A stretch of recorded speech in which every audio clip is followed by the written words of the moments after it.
A long-term weight loss journey is really created from a place of self-love and self-respect. But too often, the decision to lose weight comes from a place of self-loathing rather than self-loving. Please join me to shift your perspective and gain some mental shifts on how to set yourself up for loving yourself and not loathing yourself down the scale.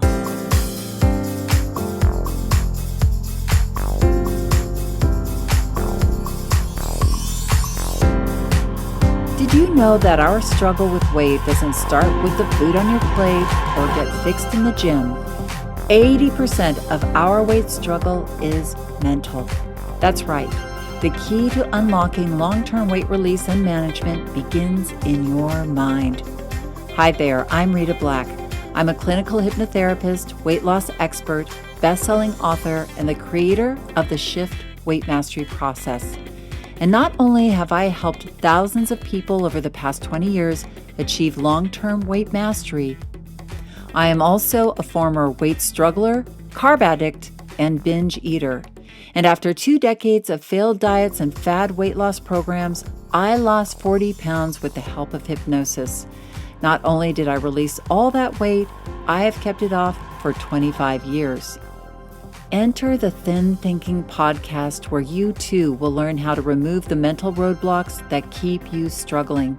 I'll give you the thin thinking tools, skills, and insights to help you develop the mindset you need, not only to achieve your ideal weight, but to stay there long term and live your best life. Sound good? Let's get started. Hello, everyone, and happy almost Valentine's Day for those of you listening to the session when it drops. But hopefully, if you find this episode later, the universe is bringing you lots of inner and outer love, wherever you may be, whenever it may be. So in January, I offered a free new video series called The 3 Mental Shifts to End the Weight Struggle Once and for All, and I only made it available for 5 days. But I've gotten numerous requests from you all to bring it back and to offer it to people who missed the deadline. So I am, out of the love of Valentine's Day and the love of you and self-love, I am making it available for the next 2 weeks. So please go and sign up. That link is in the show notes.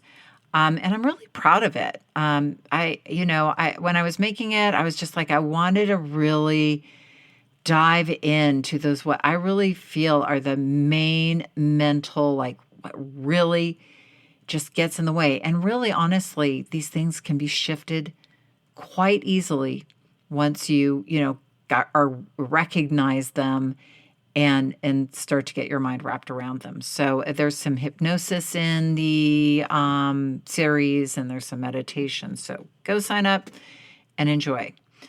Now, I am dedicating this particular episode to a really lovely, lovely human being in my monthly mastery group, and her name is Judith. So Judith, if you're listening, this is for you.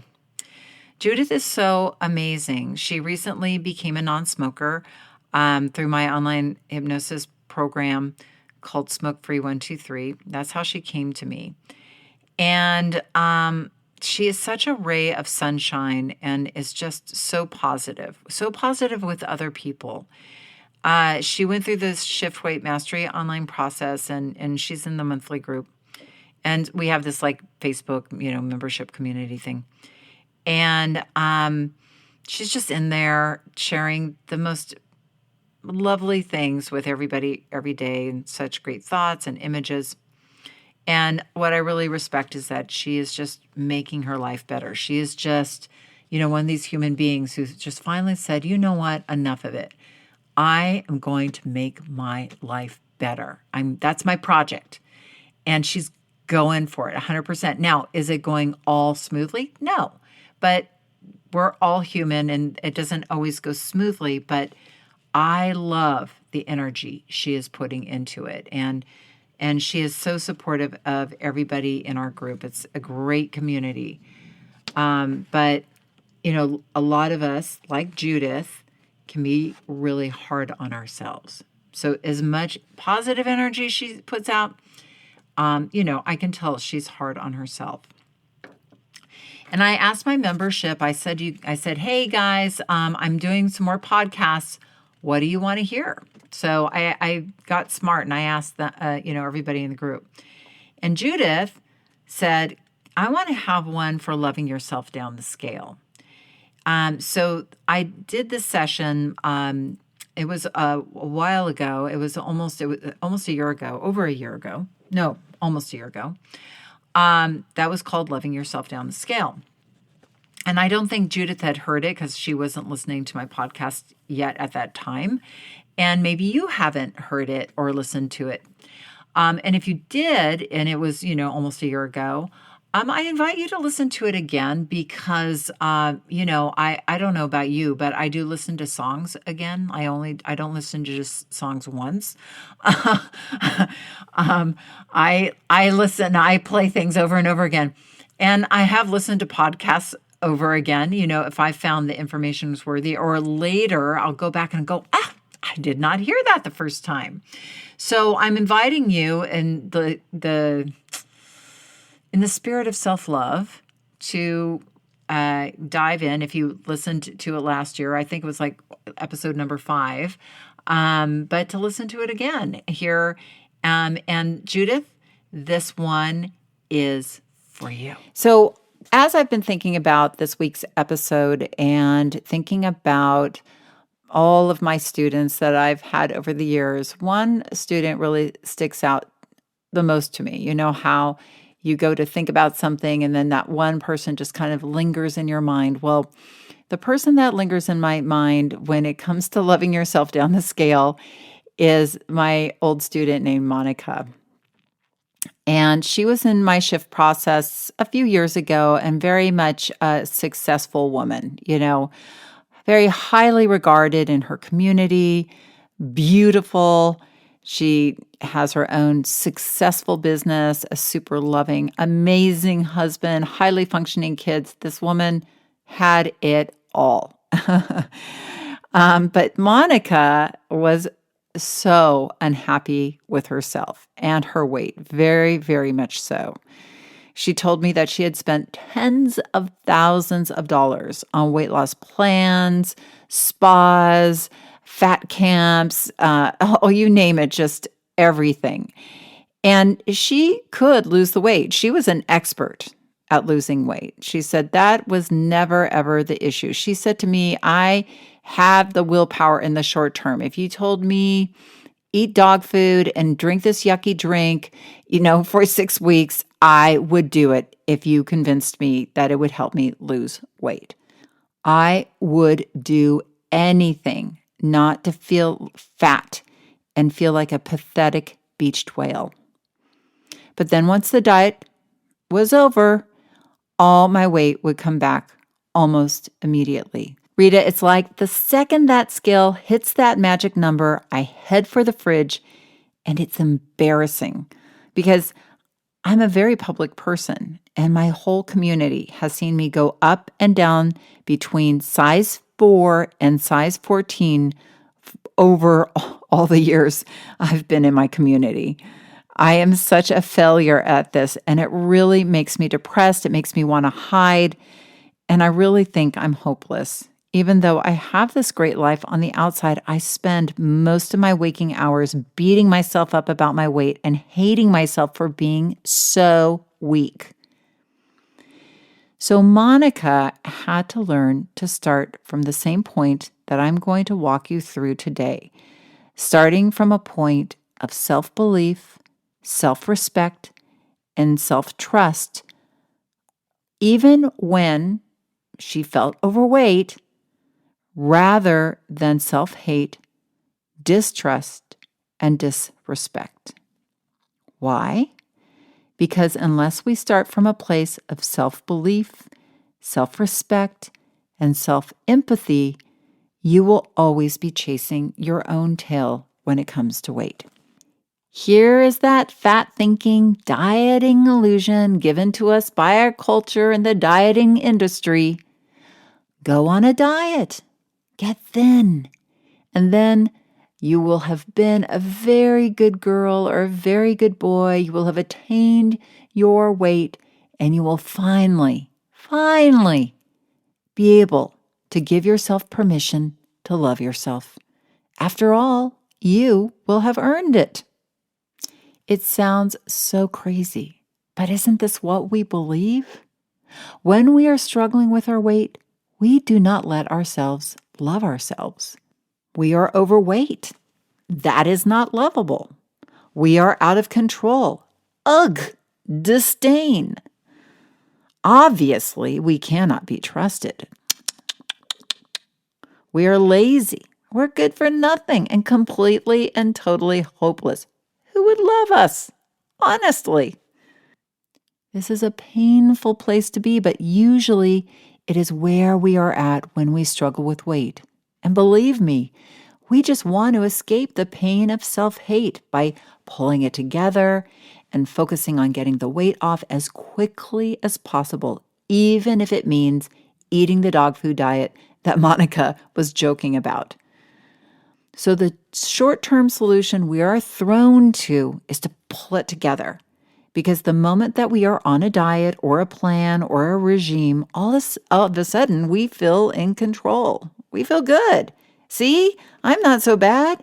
As long as I'm behaving and getting this weight off, and then I will really love myself. The self-love will flow naturally somewhere over that weight loss rainbow. But what is the problem with this? The illusion is that when we lose the weight, we will love ourselves. But no, we won't. The same monsters still exist in our head once we reach our skinny weight. And what will happen? We will get to our skinny weight and realize, life hasn't really changed that much, and we'll get discouraged and eat. Or think that we have to keep going and keep releasing weight because we don't love ourselves yet. And 5 more pounds, then I'll love myself. Or we still hate our body and getting thin didn't make our legs any longer or our belly any flatter. Or we make getting thin mean that we will finally give ourselves the permission to do everything that we've always dreamed and have put off until we lose the weight. Maybe we'll find the job we love or allow ourselves to date.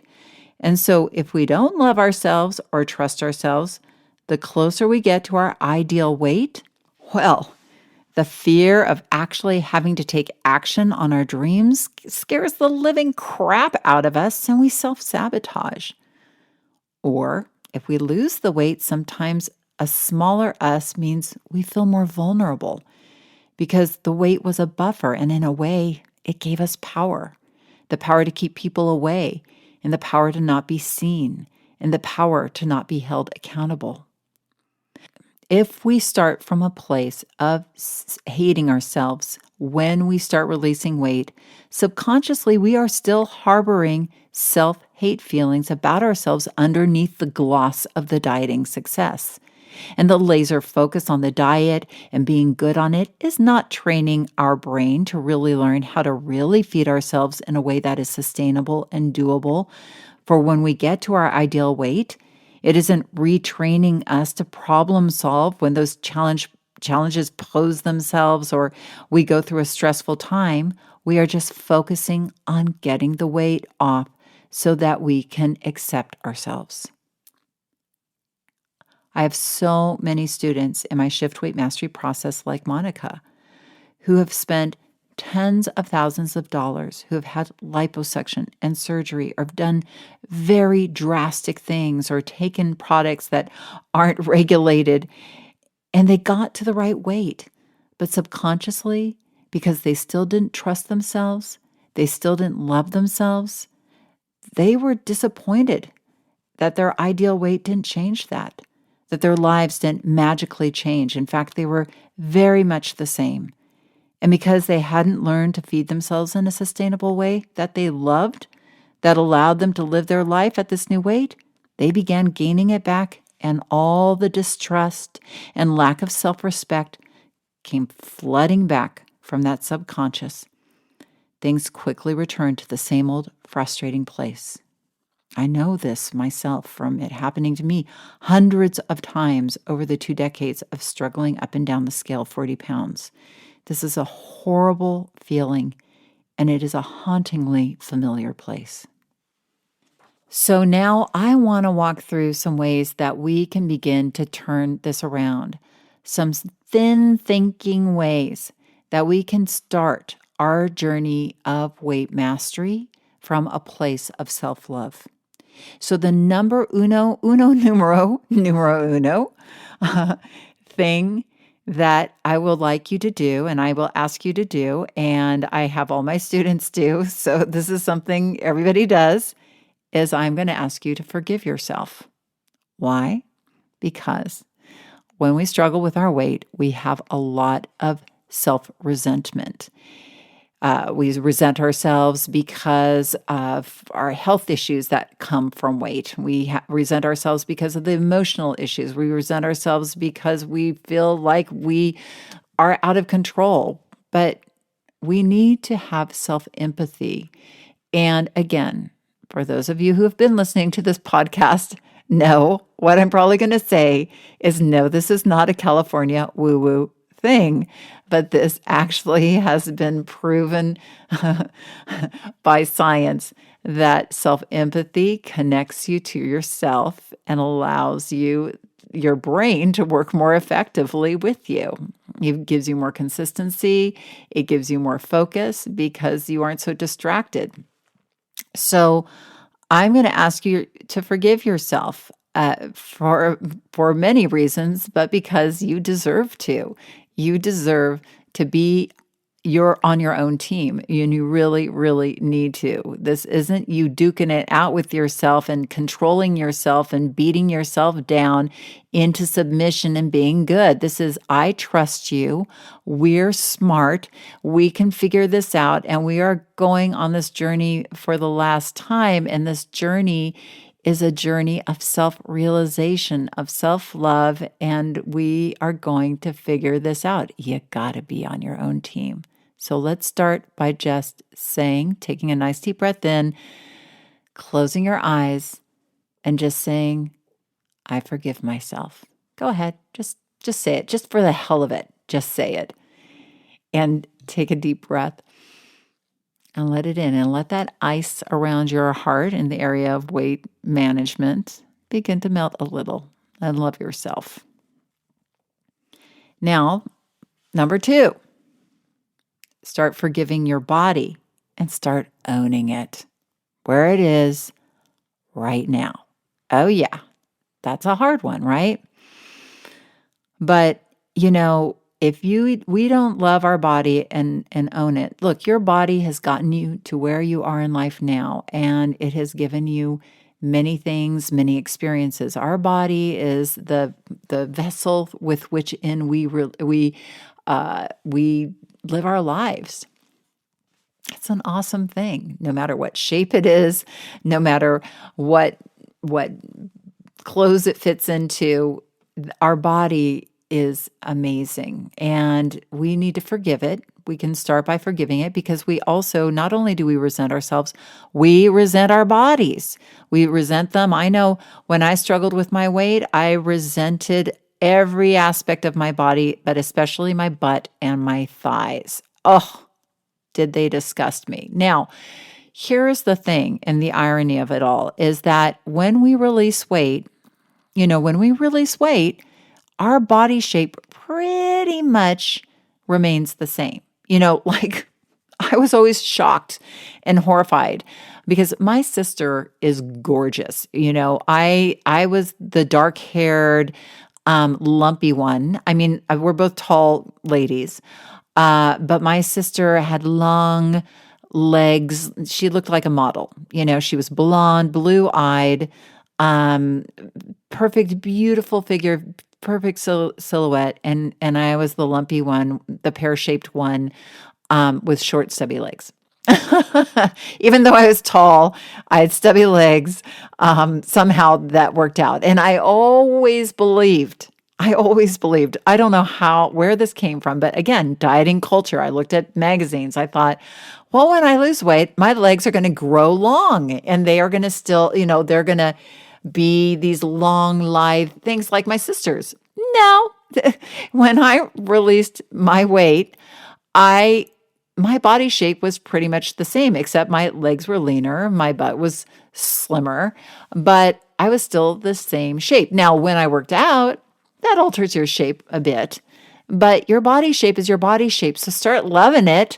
My arms are shaped the way that they're always going to be shaped. And, when I started owning my thighs and my butt, my life changed. I started to be proud of how and it's a whole other podcast, but we're going to talk about really taking ownership of our body. But just for the moment, forgive your body and say, okay, body, we are going on a beautiful journey together. And I'm loving you right now, unconditionally, where we're at.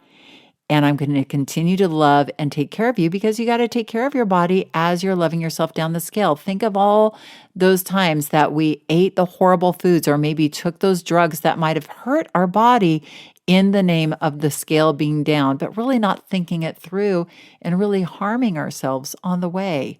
We want to show our beautiful body love and self-care and really nourish our bodies, love our bodies, worship our bodies down the scale, no matter where they're at. And you know what is so great that nowadays there's so many great role models of women and men out there doing that, saying my body is powerful no matter what its shape, no matter what. I love where the world is going with that. It still has a ways to go.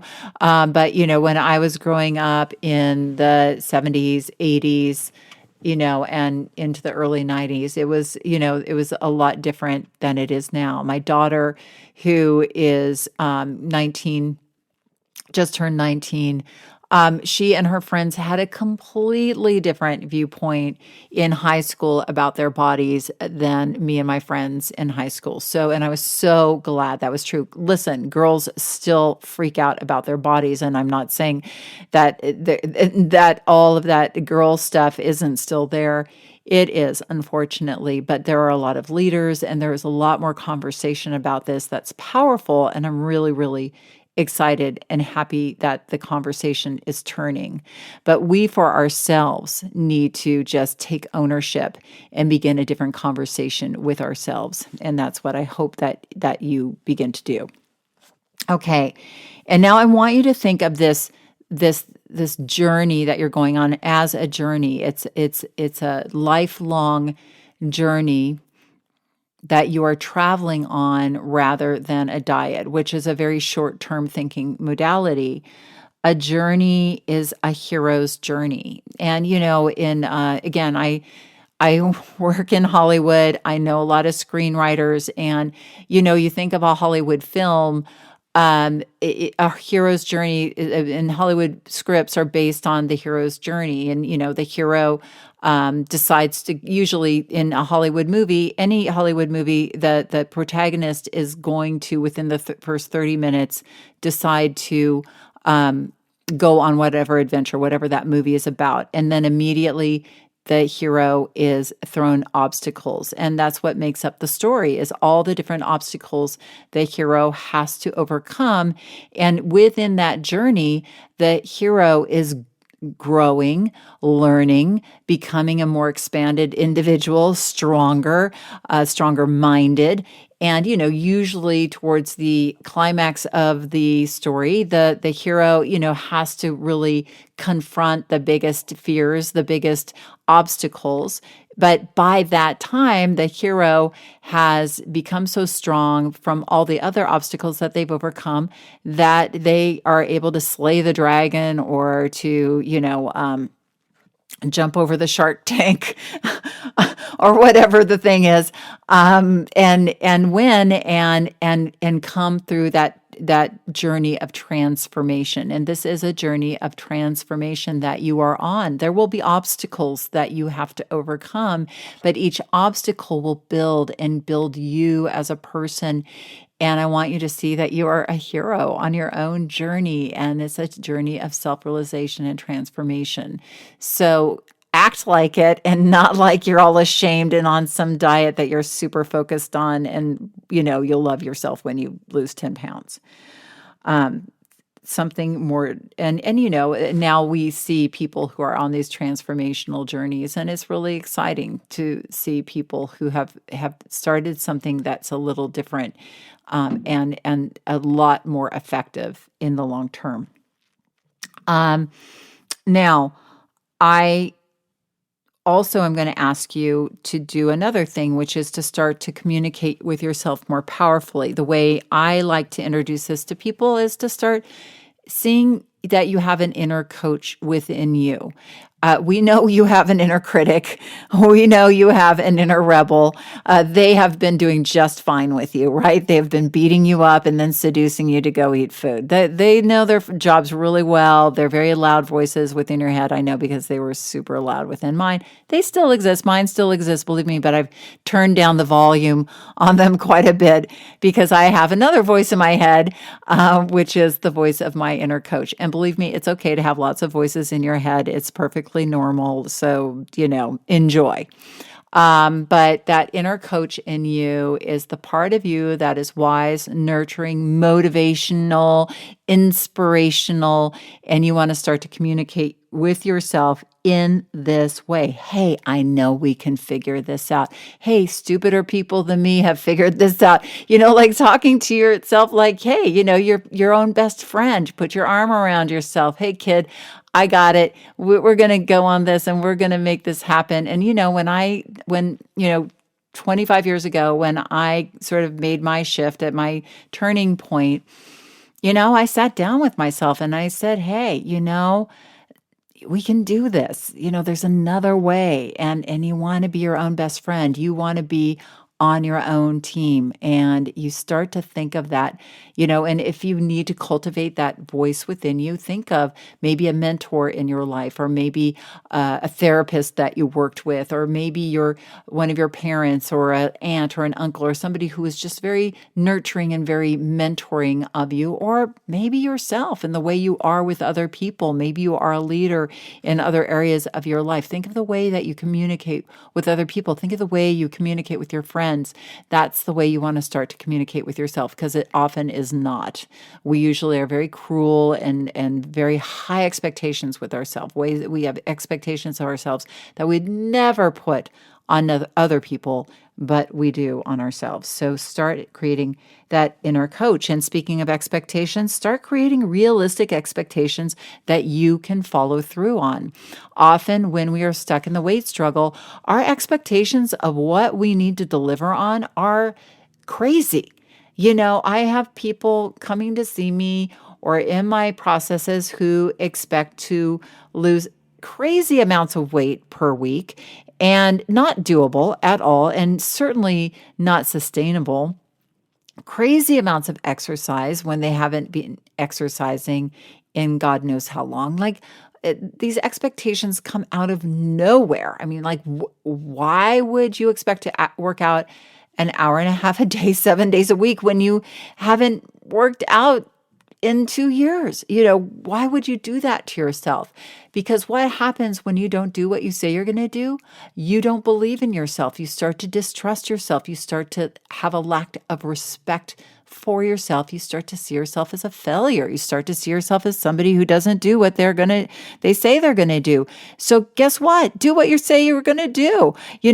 Have a plan for the day that is doable, even if it seems a lot smaller than what you would think would be, right. Create doable plans for yourself, especially at the beginning, and with doable goals in mind, because actually research shows a slower weight release actually is more associated with long-term success than a fast one. If you're speeding down the scale, how are you going to learn how to sustain that? You aren't going to be able to sustain that, not at all. So what you want to do is create those expectations and goals. You want to do what you say you're going to do, so make it doable. And you'll do it. And you go, wow, I did that. I followed through. And guess what? You stay connected to yourself. You show up for yourself. When you set these huge, unrealistic expectations, you are not showing up for yourself. You are disconnecting from yourself. It's like you're putting yourself through some crazy obstacle course and saying, go and do it, knowing you are going to fail. Why would you do that to yourself? You love yourself. Be good to yourself. Set something that you know we're going to get a win here. Have a consultation with your inner coach. Can we do this? Does this feel realistic? Good. Okay, let's go. But make sure you're checking in with yourself and saying, is this realistic? Can I feel like I can get a win here? We want to go for the wins, and the small wins are awesome. They're as good as the big wins. Just one little win at a time adds up to a big long-term weight release. Believe me, mark my words, I've seen it hundreds and thousands of times. Just trust. Now, if things don't go right, forgive yourself. What did I learn? Learn when you lose, don't lose the lesson, So forgive yourself. Oh, I did that. Oh, I ate the cookies that my boss left and I wasn't going to. I did that. How human. I did that. Own it. Forgive yourself. What did I learn here? What did I learn? Well, maybe you needed to take those cookies and just throw them away or give them away as soon as they're on their desk or as soon as they landed on your desk. I don't know the answer to that because everybody is different and what they need to do in different situations is different. I can't tell you what to do, but I can say that nobody is in your head 24/7, 7 days a week, except for you. So when you cultivate that powerful inner coach within you, you are a long way forward in your success journey because you've got a free coach working with you. That's awesome. And forgive yourself. What did I learn? That's what your coach is going to start to ask you. What did we learn here? How can we make this better next time? How can we improve on this? Set yourself up for success. That's the next thing. I can't tell you how many people wake up and hope the day works for them. You know what I mean? Like if you don't have a plan, the world has a plan for you and it isn't a slimming one, if you know what I mean. We step out the door and there are food signals and food signs and food messages all over. We walk into Starbucks. Oh, there's a big array of food. We go to the grocery store. They've positioned everything so that your eye hits it just at the right place so that your impulse control completely goes out the window and you grab that product and you buy it. The world is not set up for you to win. Let me just be really blunt and honest with you. And I think you know what I'm talking about. So you, my friend, have got to set yourself up for success and you need to set your environment, at least your environment, and keep your environment like a mama bear. And if you're going into the grocery store, know what you're going to get and get the hell out. Get the foods that work for you. Get the hell out. And have a plan and have a list. You're going out, have a plan in mind and know how you want to feel leaving that place you're going to, the restaurant or the party. If you don't have a plan, the world has one for you. So set yourself up for success, your environment and the people in it, meaning, let people know how you want them to treat you now that you are treating yourself differently. You got to, get people enrolled in supporting you. It's a huge part of weight mastery. You have to have the team, the Olympic athletes, they got the team, the movie stars, they got the team. You're a star. You're a weight mastery star. Get your support team. I can't tell you how many people I have on my team. So trained. My husband, my kids, my friends. I have different friends every day of the week. I'm working out with them. I'm hanging out with them. It's a beautiful thing. And they've got me trained too. Believe me, we're all working for each other and we're all working to be healthy and have fulfilling lives. I mean, isn't that great when you're in it for someone else and they're in it for you? There's nothing better than that when you're both like wanting transformation and awesome life for each other. it doesn't get any better than that, does it? So you might have to train your friends a little. You might have to engage them in getting healthy. And if they don't want to go along for the ride, that's cool. That's them. And you work on your plan, and they'll see you and they'll see your transformation. And believe me, they're going to want a piece of that action, and you can be their leader. You can let them, you can show them the way. You can model that awesome behavior for them, but it's got to start with you loving yourself down the scale, because that is irresistible. So make yourself and your health a priority above other people. So I cannot tell you that you should be doing this enough. And especially for you moms out there, especially all moms put themselves at the bottom of the totem pole. It just drives me crazy. And yes, I am sometimes guilty of doing that myself, but I work very hard to let everybody know, my children and my husband, I'm like, if mama ain't happy, nobody happy. So mama self-care comes first, because then when I'm taken care of, guess what? Everybody gets taken care of. I will take beautiful care of you when I take care of myself. When I'm not taking care of myself, guess what? I become resentful. I become a victim. I become a martyr. And martyrs and victims, they're not fun to hang out with. So don't be a martyr. Don't be a victim. Take care of yourself first, and get your family enrolled in supporting you too, because you support them. So get them to support you. Here's another one. Practice saying no. No, no, no, no, no. No, thank you. Oh, no, thank you. Oh, that looks great, but no, thank you. And when I say practice that, I mean practice that before you're in the situations where you actually have to say no. Create some boundaries. Boundaries are very slimming, Don't say yes to everything. Say, oh, I will think about that and let me get back to you, and then say no.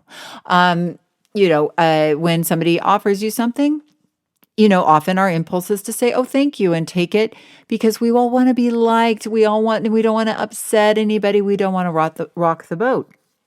But most of the time, what we're doing is really hurting us by saying yes. So say no.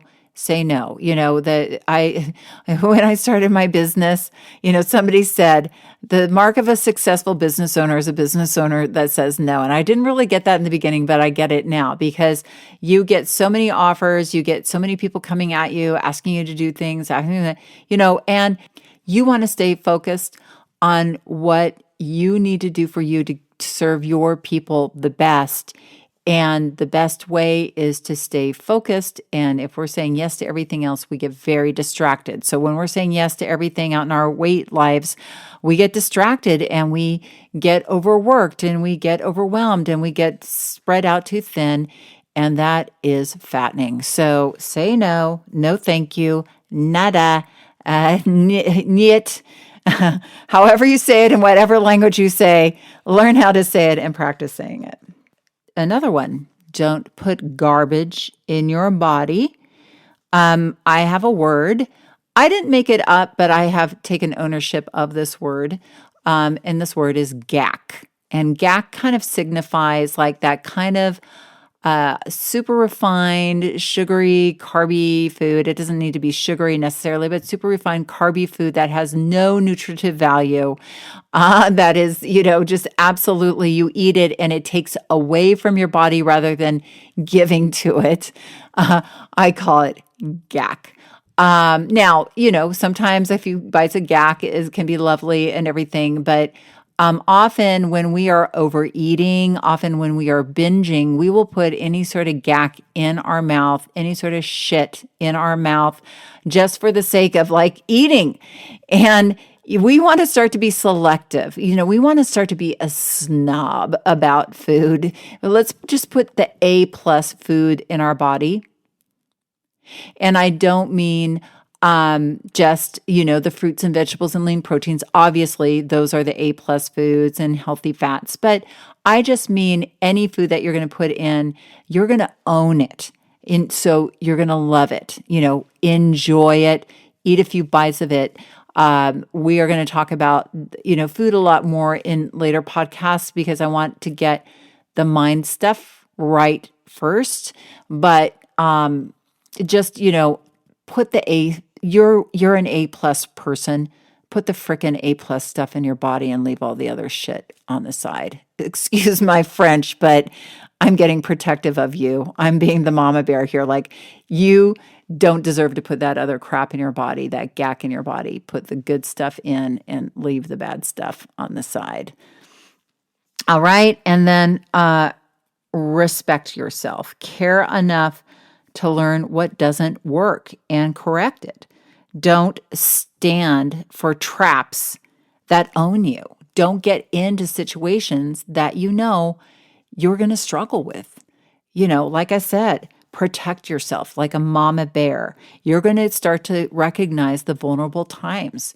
Well, protect yourself, like you would one of your kids or you would your best friend. You wouldn't let your best friend go into a bad situation. You wouldn't let your best friend date a crappy guy. But, that's often what we'll let ourselves do is we'll just let ourselves go blind into a situation we know we're going to get railroaded through. Stop doing that.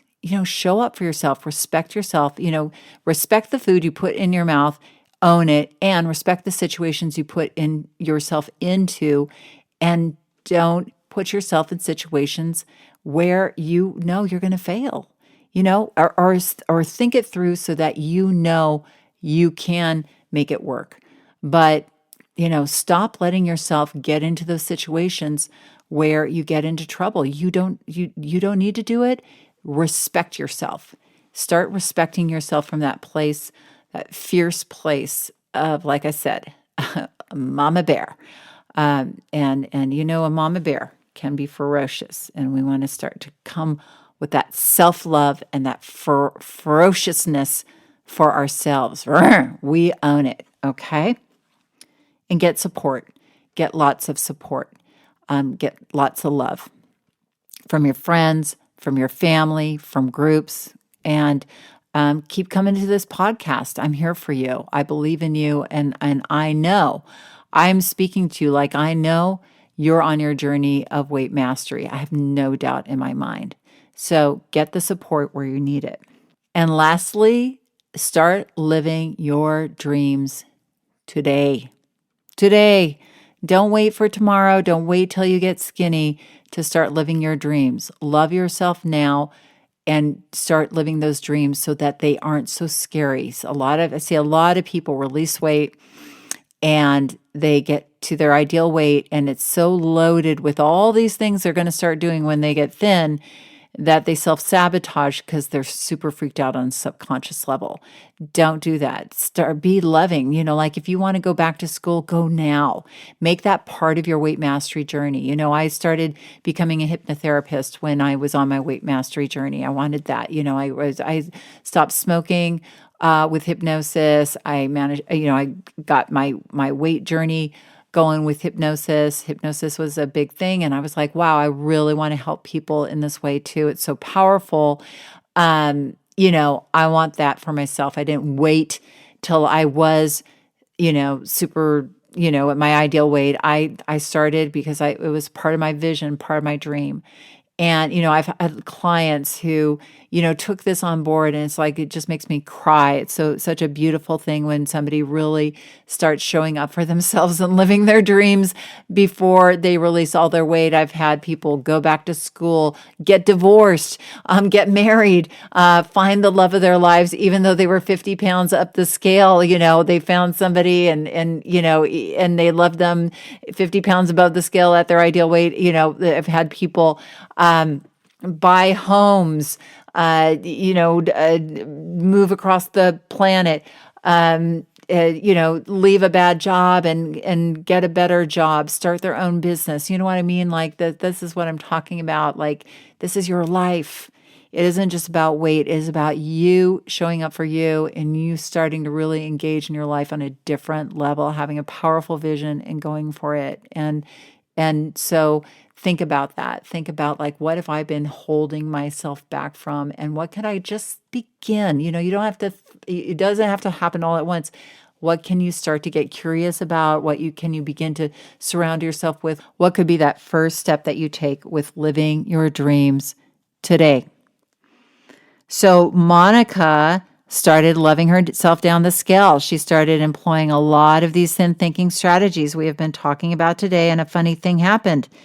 You know what? She no longer felt shame around releasing weight, and she started sharing it with her friends instead of the secret thing that she was doing in order to, get back into her size 4 dress. She started to say, "Hey, I struggle with my weight, and now I'm on my journey, and you guys come with me." And she started enrolling other people in her community and inviting them to get healthy with her instead of seeing herself as a failure. She started to see herself as a leader, and she started inspiring others, and they all love themselves down the scale too. And she released 50 pounds, and she's kept it off for 7 years. She got into exercise. She got other people into exercise. I think she's got like a running squad or a walking squad of friends now that she still goes and exercises every week with. It's a beautiful thing, but she created that from a different place. So you can too. Now, for this week's thin thinking, I would like to do a little repetition, what I like to call cognitive coaching. So if you're driving your car, you can actually do this with me. It's another term that you would use is called a direct drive technique. It's just a repetition. I'm going to say the same suggestion over and over 3 times. And what you're going to do is just repeat it powerfully to yourself inside your own mind. And it's just to start to break up some of those subconscious, disbeliefs, limiting beliefs inside your deeper mind. So just play along. You don't need to say it out loud, just mentally repeat it. And I'm going to do that 3 times with each suggestion. All right, so here's number 1. I forgive myself for struggling with my weight. Good, and again. I forgive myself for struggling with my weight. And again, I forgive myself for struggling with my weight.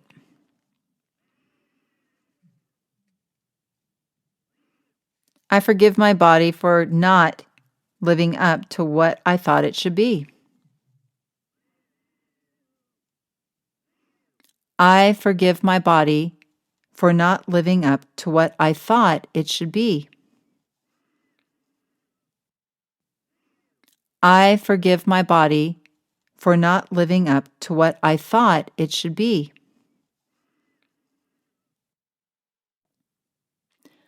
I am open to loving my body right now for all it is right now. I am open to loving my body right now for all it is right now. I am open to loving my body right now for all it is right now.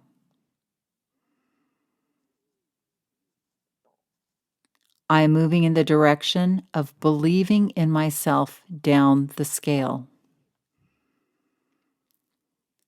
I am moving in the direction of believing myself down the scale. I am moving in the direction of believing myself down the scale. Last one. I am moving in the direction of loving myself down the scale. I am moving in the direction of loving myself down the scale. I am moving in the direction of loving myself down the scale. Excellent. Good job. Take a nice deep breath in and just bring that all in as sort of your inner blueprint for the week. Well, I hope you enjoyed this episode of Loving Yourself Down the Scale, and please take advantage if you haven't signed up for that free video series called The 3 Mental Shifts to End the Weight Struggle Once and for All. Like I said, it has some meditation, it has some hypnosis, it's got some really great coaching. I'm really giving you my all, I really am. And it's got a lot of motivation and inspiration, and it's a fabulous way to love yourself down the scale. So go grab it before it goes away, and have yourself an amazing, wonderful Valentine's Day in whatever way you celebrate or do not celebrate it. Okay. Take care and have a loving, lovely, amazing week. And remember that the key, and probably the only key to unlocking the door of the weight struggle, is inside you. So keep listening and find it. Thanks for listening to the Thin Thinking Podcast. Did that episode go by way too fast for you? If so, and you want to dive deeper into the mindset of long-term weight release, head on over to www.shiftweightmastery.com. That's www.shiftweightmastery.com, where you'll find numerous tools and resources to help you unlock your mind for permanent weight release, tips, strategies, and more. And be sure to check the show notes to learn more about my book, From Fat to Thin Thinking, Unlock Your Mind for Permanent Weight Loss, and to learn how to subscribe to the podcast so that you never miss an episode.